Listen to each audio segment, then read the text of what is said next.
You will hear a new student, Stefan, talking to an assistant, Anna, at the student union about his membership. You now have 30 seconds to read questions 1 to 6.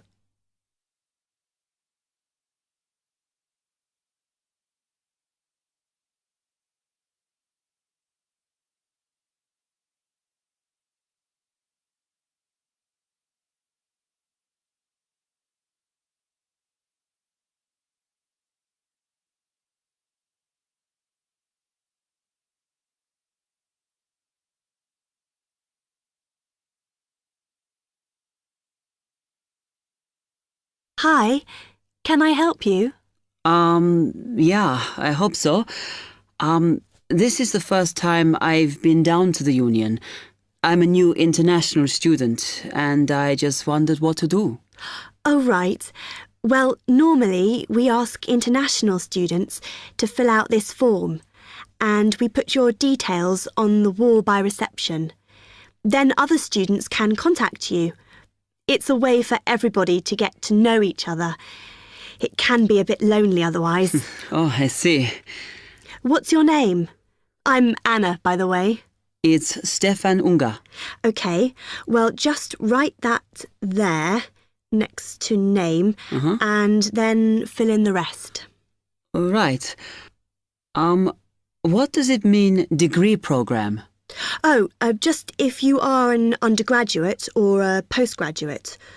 Or maybe you're just here for a short course? I'm a postgraduate. Do I need to say what in? Not really. It's too much detail. But you should put your department so people who have the same interests or problems as you can get in touch. So I'm studying marine construction, so for department, do I put down the science faculty then? Just your actual department. That must be engineering, no? Oh, I see, yes. Then if you list what you like doing in your free time, not that we ever get any when we're studying, and maybe you can meet up with someone socially, or to join a club or something. Well, I like lots of things. Shall I just list them? My advice is to just put 1 or 2, like football and films or whatever. Otherwise, you'll get so many invitations, you won't get any time to work. Okay. I think I'll just list computer games, as that's my big interest. Oh. I haven't played football for ages. I may start to play once I get settled. Now, let's see. Next thing is languages. Yes, we find many of the international students get a bit tired of speaking English all the time.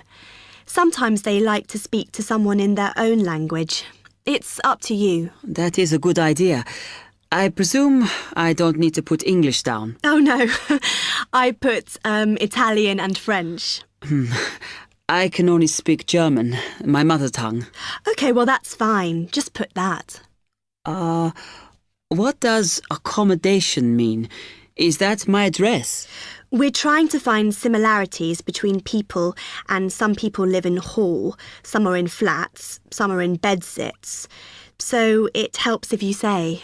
I'm in hall, though I'd like to be in a flat, but that won't happen till the end of the first term. Put where you are now. You can always change it later. Then finally, just put your phone number. I haven't really got one. I haven't sorted out a mobile yet. Well, it's going to be difficult for people to contact you then, isn't it? Why don't you put the union one and we'll take messages for you? Okay. It's 02950 659 003. Have you got that? Yes. OK then. You now have 30 seconds to read questions 7 to 10.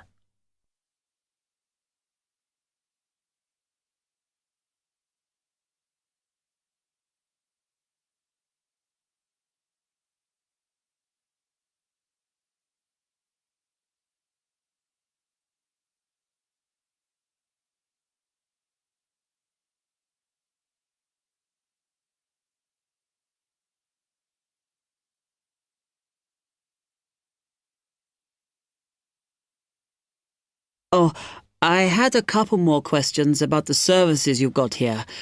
It says there's a photocopier here. Yes, you need to get a card from the shop, and then it's available to all students in the mornings. The union uses it after 1 p.m. Okay. I see also the union organises loads of events. Are they always held here in the union building? It looks big enough. If you're interested in something, you should check the poster or our website. In fact, we normally use the Round Theatre, opposite the conference centre for most events, because the sound system is better. Right, I'll do that. Also, I wanted to hire a van. Can I do that through you? No. You need to present a case, really. They're not just available for hire to anyone. The president said we have to limit who is allowed to hire them. The person you need to see is the transport secretary. She's on the 2nd floor. Okay, thanks. The other thing is, are all the discounts we get with our union card listed on the back of the card? I thought there might be more. No, that's it, I'm afraid. Mainly books, clothes and music. Though we are currently negotiating to get one on newspapers, so that should be valid from next term. Okay, thanks a lot for your help.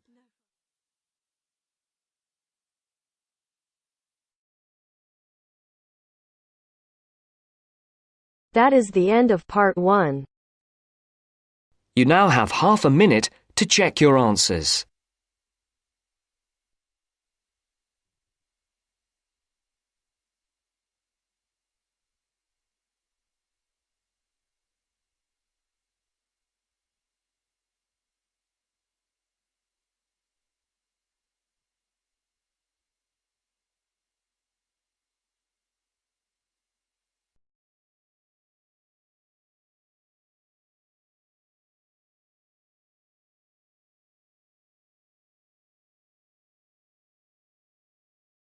Now turns to part 2.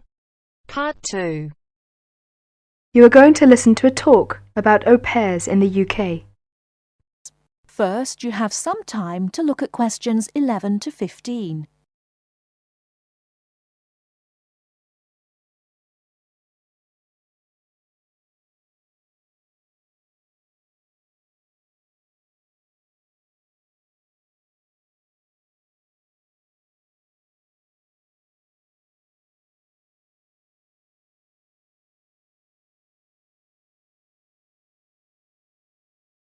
Now, listen carefully and answer questions 11 to 15.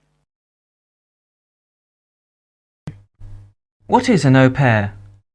An au pair is a single girl without any dependents who comes to the UK to learn English and to live as part of an English-speaking family. She is not a domestic servant, but may help in the house for up to 5 hours a day for pocket money. Suitable tasks would be light housework and taking care of children. She should have 1 day each week completely free, and she should be free to attend language classes and religious services if she wishes. Pocket money should be between £15 and £20 per week, and she should have her own room.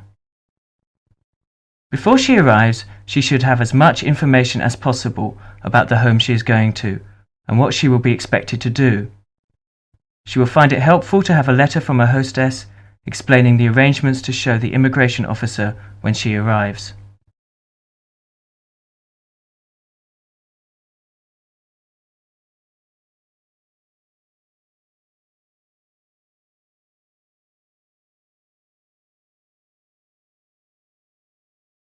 Before you hear the rest of the talk, you have some time to look at questions 16 to 20.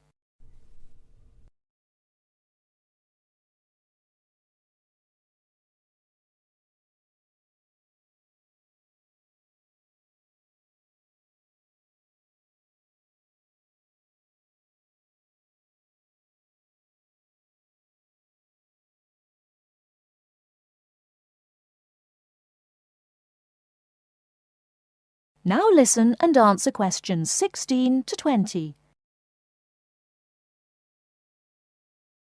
An au pair must be a single girl aged at least 17 and no older than 27 when she first becomes an au pair.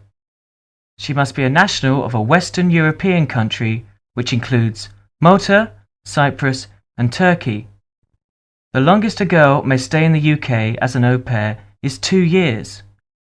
A girl who has been in the UK before as an au pair will be allowed to come to the UK again as an au pair only if the total period is not more than 2 years.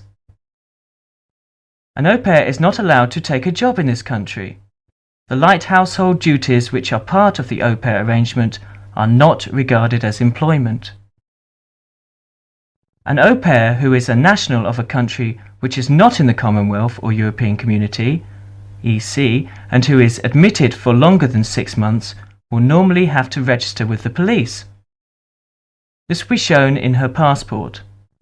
She must take her passport and 2 passport-size photographs to a police station. She will have to pay a fee, about £25. If an au pair wishes to stay longer than the time stamped in her passport, she may apply either by post to Luna House, Croydon, or in person at one of the public inquiry offices. If she applies by post, it is a good idea to send any valuable documents by recorded delivery post. She should apply before the time limit on her permitted stay runs out. She must show that the arrangements are still those of an au pair. She may change host families during her time in the UK, providing that the new arrangements are also those of an au pair. That is the end of part 2. You now have half a minute to check your answers.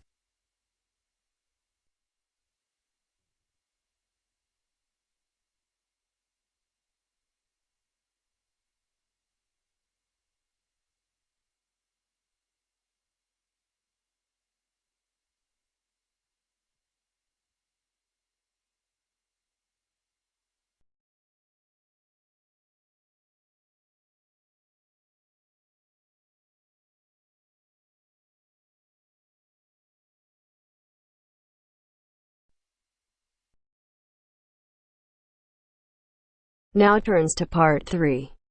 Part 3. You will hear a conversation about plans for a university sports centre. First, you have some time to look at questions 21 to 26.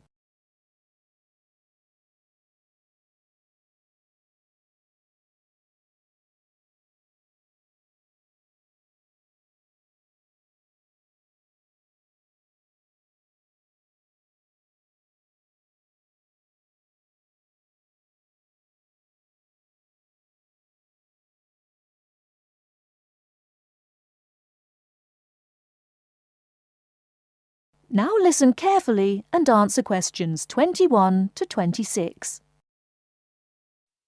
Before we go on to look at specific sports, let's think for a moment about the non-sports facilities we really need here. Things like better changing rooms and showers. Yes. If this really is going to be a state-of-the-art building, it'll need to have high-tech amenities, but also places for people to chill out after all the exercise they've been doing. Somewhere they can meet up for a drink or whatever afterwards is essential in a place like this. But what else? How about a sauna? Those who use them say it's the perfect way to relax after you've trained. The trouble is, though, that there's a debate going on about how safe they are. Some say it's risky to be exposed to all that heat before or after strenuous exercise, which of course is exactly when people in sports centres want to use them. There have also been problems with people overusing them to sweat off weight. So, to avoid any possible dangers, I don't think I'd include them on my list. Talking of dangers, I wonder whether we ought to have some sort of facility where minor injuries like cuts and bruises and sprains can be treated. Maybe. It would seem to make sense with all the mishaps that are bound to occur when you have so many people running and jumping about and so on. Ah, hold on though. Isn't the new medical centre going to be built right opposite? Yes, it is. It should be finished by the end of next year. Then there's no point, is there? Anyone who gets hurt can go over there, where there'll be much better treatment than anything we could offer on site. Yes, I can see that. What we should provide, though, is a facility with full-time physiotherapists for everybody on the campus, that is. As well as treating people, they could work on prevention of things like muscle tears and strains. Right. And something else the new place ought to have, also as a way of preventing injuries, is somewhere to test just how fit people are before they start lifting weights or running long distances and so on. Yes, I was going to suggest that. When I was at the Newport Centre, they put me on a static bike to check out my cardiovascular system. Then they worked out how much body fat I had. All of it valuable information telling you exactly what shape you're in. Another thing I've heard some universities do, especially some of the newer ones, is provide rooms and equipment for lectures to take place actually inside their sports centres. How do you feel about that? Well, as it happens, I've got first-hand experience of that too. We used to have some of our sports science lectures right next to the main sports hall, and I think it made what we were hearing about seem much more relevant to the real world. So in that respect, I definitely think it's a good idea, yes. I can see that, though my own feeling is that we need to have more concrete reasons. The problem is that we won't have unlimited space, and somehow I don't think providing more lecture halls is going to be one of our priorities. So I'd be against that one, I'm afraid. Anything else? Well, just that I agree about the need to have a place where people can go for a chat and maybe have a coffee or a bite to eat together. That was something I always thought was one of the strong points of the centre in London. It was a great place to find out about new activities from the people who actually did them.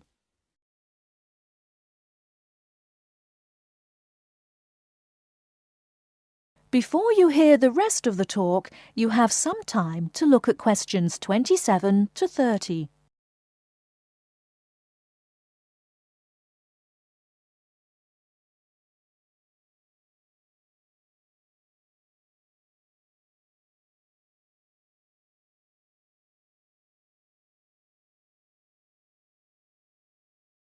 Now listen and answer questions 27 to 30. So what about the main sports facilities themselves? What do we need? Well, we don't need a rugby pitch because there's already one on the campus. The same's true of table tennis, really. Most of the halls of residence for students have their own tables, so there's no point in using precious space here for any more. Agreed. Something none of them have, though, is any sort of pool. A lot of students have complained about this, saying they have to take a bus downtown if they want to go for a swim. Yes, that's definitely one for this place. Perhaps a jacuzzi too. That would be nice, wouldn't it? It would. Perhaps next to the squash courts, just down there to the right. They are very popular, by the way. I think we should have a couple more here, don't you? Absolutely. And another sport that's been growing in popularity is volleyball, especially since we did so well at the last Olympics. Don't you mean basketball? Yes, I do, sorry. Anyway, the point is that there is a court in the old gym next to the Students' Union building, but it always seems to be fully booked up, even though it's not very good. And there's nowhere else on campus to play. OK, let's have one of those too. How much space have we got left, by the way? That is the end of part 3. You now have half a minute to check your answers.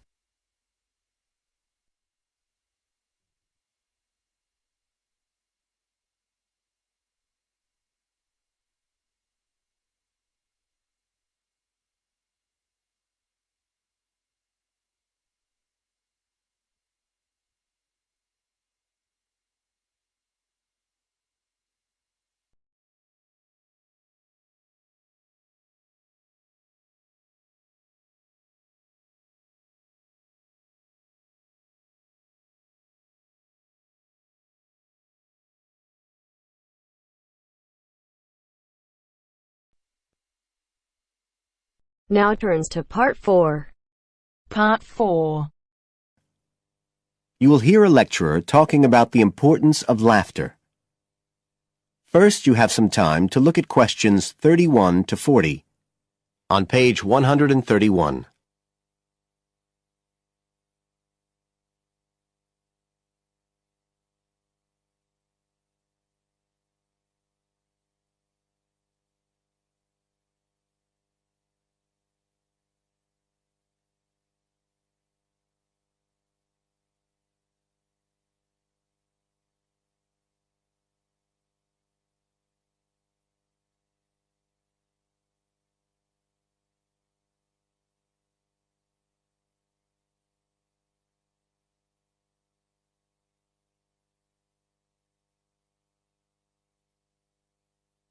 Now listen carefully and answer questions 31 to 40.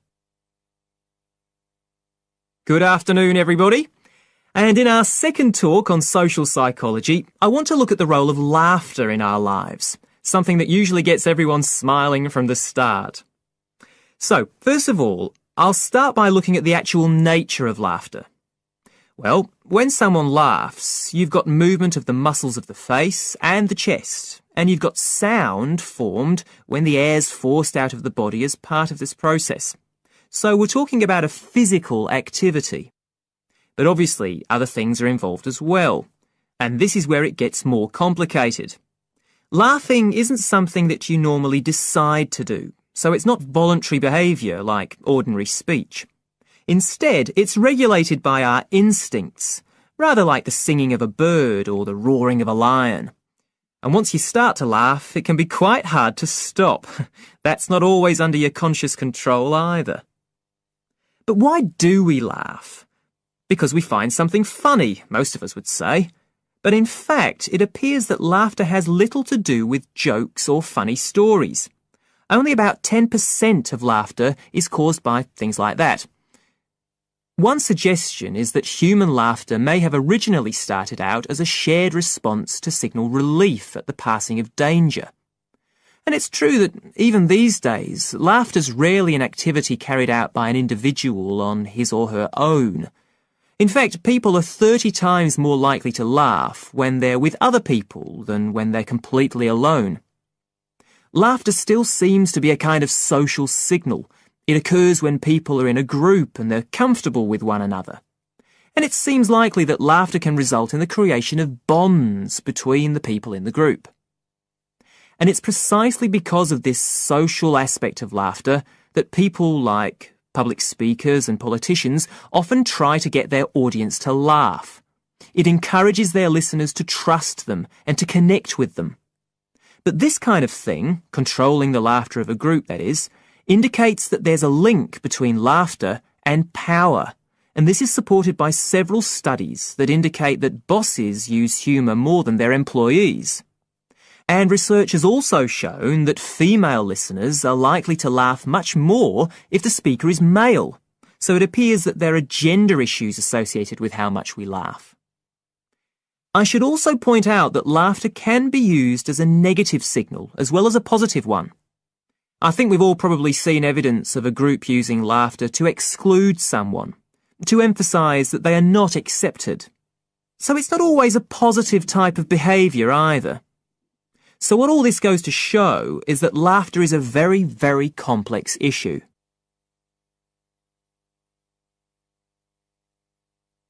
It does appear, however, that laughter has definite benefits. If we look first at the psychological aspects, we know that people often tend to store negative emotions such as anger, sadness and fear, rather than expressing them.